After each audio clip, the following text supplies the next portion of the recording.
what does it really mean to live a fulfilling life? I mean, Yeah. how do we get past just surviving, surviving the daily grind and actually thrive, especially in a world that honestly often feels like it's designed to just overwhelm us? Right. Designed to splinter our attention everywhere, make us feel like we're never quite enough. Exactly. So that's the big question we're diving deep into today. We want to explore what we're calling the architecture of human flourishing. Architecture. I like that. Yeah, it feels right. It's a framework, really, that we're building from this incredibly rich kind of eclectic stack of sources. We've got ancient philosophers, think Socrates. A classic. Right? And then modern observers like Ryan Holiday, practical wisdom, stuff from everyday challenges. It's quite a mix. It really is. And the mission for you listening is to pull out these timeless truths, these actionable insights, the good stuff that can help you build your own way to live your best life. Something solid against all that distraction and overwhelm. And it's pretty amazing how these sources, separated by centuries, different fields, they actually come together to form this architecture. It's not just theory. Right. It's practical. We're going to see how wisdom from ancient Athens thousands of years ago gives us a real foundation for dealing with stuff that feels super modern. Totally. So this deep dive, it's not just us listing facts. It's about connecting the dots, spotting the patterns, and really showing why these ideas matter for you right now. Okay, so let's lay that first foundation stone. And maybe surprisingly, it comes from Socrates. Ah, okay. Most people picture him, pondering justice, the soul, abstract stuff. Exactly. Barefoot in the agora, arguing about virtue. You expect deep philosophical thoughts, right? Yeah. But when his most powerful insights, it catches people off guard because it's so, physical, tangible. Get intrigued. What did he say? He said, pretty bluntly actually, no person has the right to be an amateur in the matter of physical training. It is a shame for a man or a woman to grow old without seeing the beauty and strength of which the body is capable. Wow. Okay. Yeah, that's direct, especially from Socrates. Isn't it? And why is that so profound coming from him? Because, contrary to the caricature, he didn't see us as just brains floating around. He got that we're integrated wholes. Body and mind together. Precisely. Our physical self isn't just a container. It's tied into our thinking, our emotions, our resilience, everything. And when he says shame, we really need to get what he means. It's not like tripping in public kind of shame. Not at all. It's way deeper. It's the shame of failing to honor the complete gift of being human. The potential that's right there in our bodies. So it's like neglecting a fundamental part of ourselves. Exactly. Not appreciating it, not cultivating it, not even finding out what strength and beauty your own body has. It's almost like a moral negligence. Yeah. Squandering something fundamental. That puts a completely different spin on, exercise and physical health. It really does. Think about the implications. Physical neglect. Sure, there's the obvious health stuff, but it goes beyond that. Like energy levels. Yeah, your basic vitality. Yeah. The fuel for your life. It chips away at your confidence, too, not just physically, but in other areas. Makes sense. If you feel sluggish, your mind feels sluggish. Right. It clouds your thinking, dampens creativity, and maybe the biggest thing, it limits your ability to actually serve others. How so? Well, if you're always drained or uncomfortable or just don't have the basic strength for things, how can you really show up for your family, your community, work, anyone? Okay. I see that connection now. It's not just about you. Exactly. Socrates saw physical training not as vanity, but as a moral thing. A responsibility to be your full integrated self.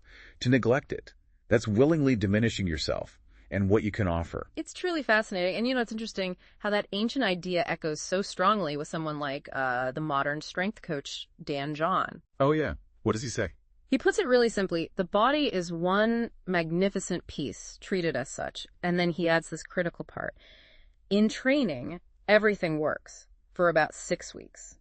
Time will magnify all your deficiencies. Oof. Time will magnify all your deficiencies. That is hard. Doesn't it? It adds that crucial dimension of time, which Socrates didn't explicitly mention in that quote. Time isn't neutral. We're always either building up or declining. There's no standing still. No coasting. No coasting whatsoever. So when Dan John says time magnifies deficiencies, it's a warning, but also kind of a motivation. How so? Well, think about that little ache you ignore, that stiffness, the fatigue you just blame on getting older. Yeah, we all do that. Right. But over time, with neglect, those things don't just stay small, they get magnified. They become the big problems later on, the chronic pain, the limited movement, the serious health issues. That are way harder to fix down the line. Exactly, because the body's all connected, right? Neglect one part, the whole system compensates and eventually breaks down somewhere else. But the flip side is encouraging. Okay, good. Need some encouragement after that. The small, consistent efforts, good movement, good food, real rest, those also get magnified by time. They build up this amazing resilience, energy, vitality. So that's our first pillar then. This moral responsibility for our physical potential. Absolutely. It's way beyond just looking good. It's respect for what we're capable of. And it's not just exercise. It's nourishment. It's rest. It's the whole foundation. Without it, everything else is built on shaky ground. Okay, solid foundation laid. Now let's shift gears completely to something Socrates couldn't possibly have imagined, this really modern thing. People are calling it screen sickness.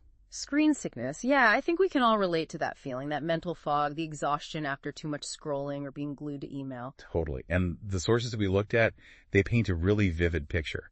Sometimes, honestly, a bit unnerving, especially with kids. Oh, yeah. Like what? Like that insane reaction kids have when you just turn off the TV, like actual withdrawal, or that scary, almost catatonic state when they're deep in a video game. Completely zoned out. Unreachable. Yeah. Walls could crumble, they wouldn't notice. Or teenagers who spend so much time alone with screens, they start blurring fantasy and reality. That's worrying. It is. But it's not just kids, right? Adults get it too, maybe more subtly.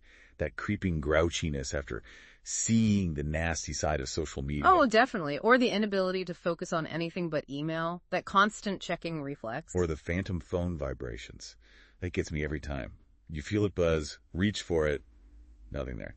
Like a ghost haunting you. It's a real physical manifestation of that digital pull. It is. And the core problem, it just hits you. We've somehow let the technology start using us. Instead of the other way around, we're hooked. Which is ironic given they were meant to liberate us, right? Exactly. Liberate us, serve us. But often they just trap us. So this leads to a really critical point. The cure for this screen sickness. It's surprisingly simple, according to the sources, and it loops right back to what we just talked about. The physical foundation. Yeah, the sources say a phone-free day can cure it.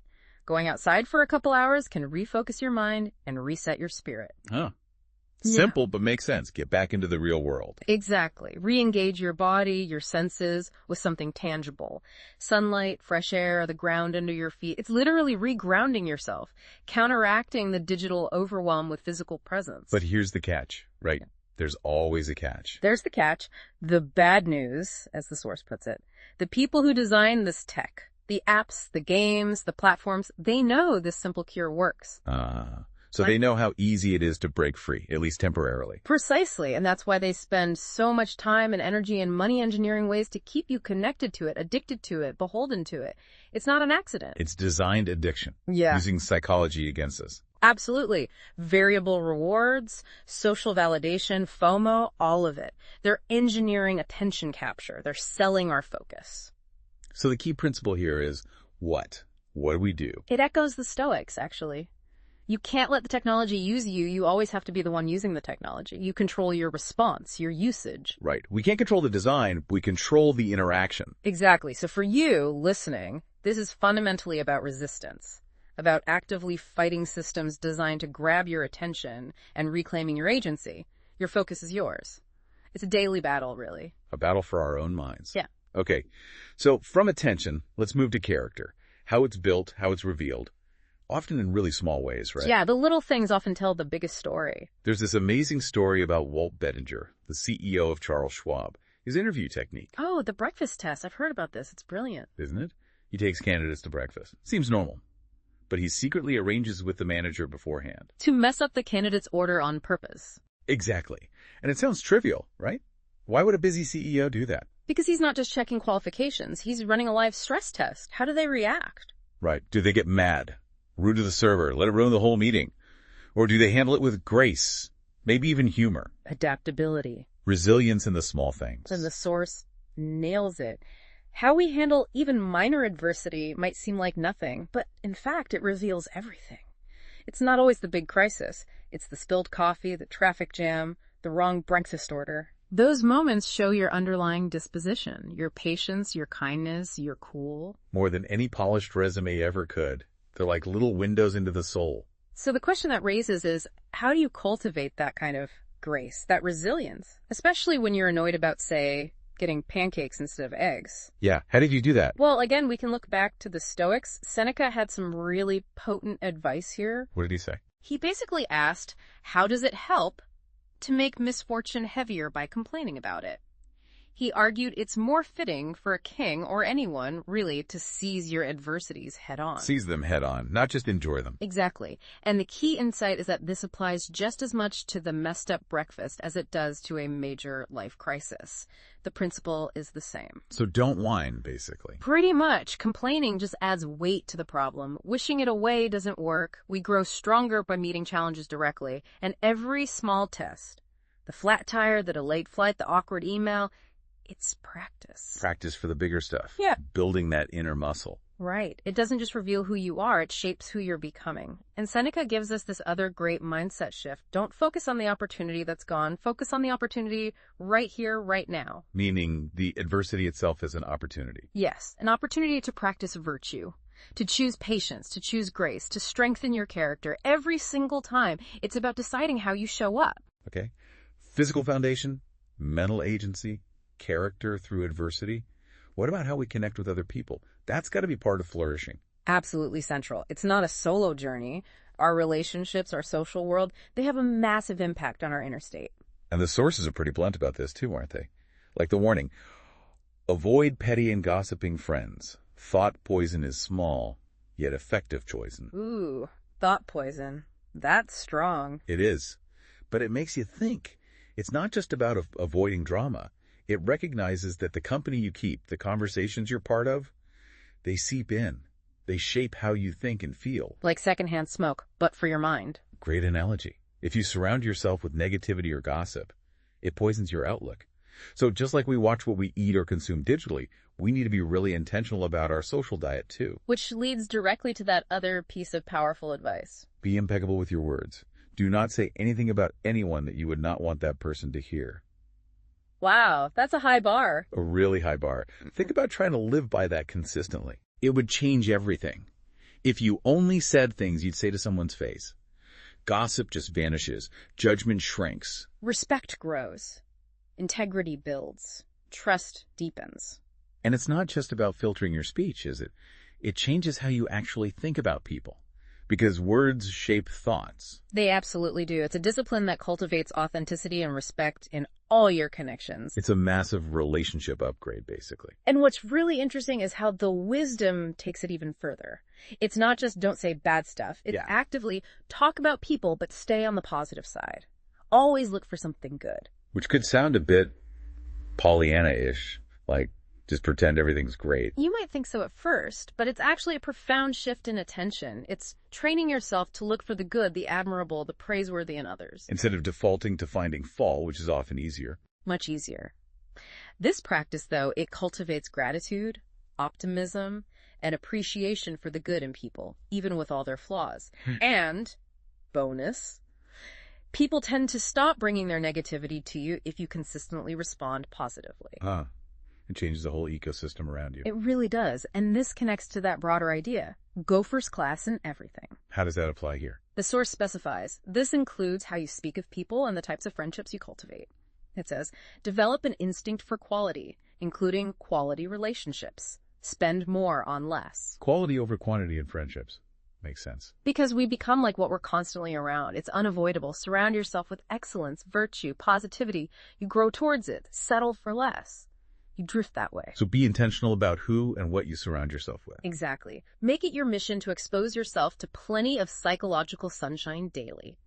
Just like plants need sun, our minds need goodness, inspiration, things that uplift us and challenge us to be better. Curate your inputs. Psychological sunshine. I like that.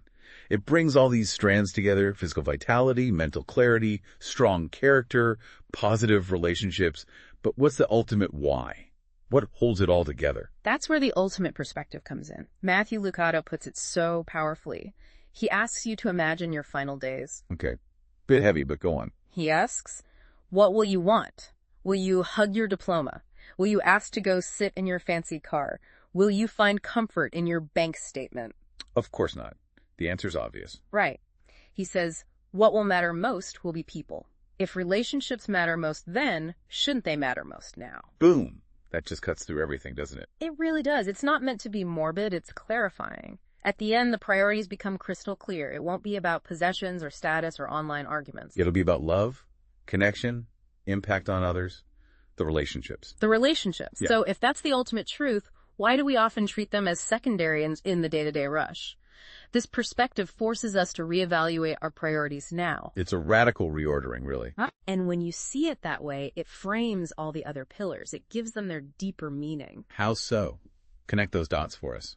Well, think about it. Your physical potential. You develop it not just for yourself, but so you have the energy, the strength, the vitality to actually serve others, to be there for them. Right. Your health enables your contribution. Exactly. Resisting digital addiction. It's not just about beating the algorithm. It's about being truly present for the people in your life, giving them your actual attention. Your presence is a gift. Handling adversity with grace. It's about becoming someone reliable, someone others can count on, especially when things get tough. Building that dependable character. Okay, I see it. And speaking well, cultivating quality relationships, seeking that psychological sunshine that is the substance of a meaningful life, viewed through this final lens. The why behind it all is service, connection, contribution. Our own flourishing isn't the end goal. It's the means. It's the wellspring. It's what allows us to give more, love better, and have a greater positive impact. Build a better world, essentially. Wow. Okay. So when we put all these pieces together, the physical, the mental agency, the character, the social responsibility, this ultimate perspective, it really does form a coherent architecture. A framework for flourishing, not just surviving. And we've covered these 5 key pillars. 1, the physical foundation, taking responsibility for our potential. Knowing time magnifies everything. You can't be passive there. 2, mental agency, choosing our influences, controlling our attention, staying grounded in the real world. Battling the attention merchants. 3, character development, meeting challenges head on, seeing adversity as practice. Building that inner strength. 4, social responsibility, being intentional with words and relationships, seeking quality connections. Cultivating that psychological sunshine. And 5, the ultimate perspective, letting the end-of-life clarity guide our priorities now. Focusing on relationships and impact. The compass for it all. So what's the driving force behind this whole structure? You said service. Fundamentally, yes. Think about that biblical wisdom. It is a sin to belittle one's neighbor. Blessed are those who help the poor. Or Esmeralda Santiago's point, you can only change individual by individual, and you can change yourself. So change starts within, but points outward. Exactly. We develop ourselves in order to contribute more effectively. We build our own strength so we can help lift others. Our flourishing fuels our service. That's the core truth holding this architecture together. Which means flourishing isn't some endpoint you reach, like, okay, I've flourished, done. Not at all. It's a daily practice.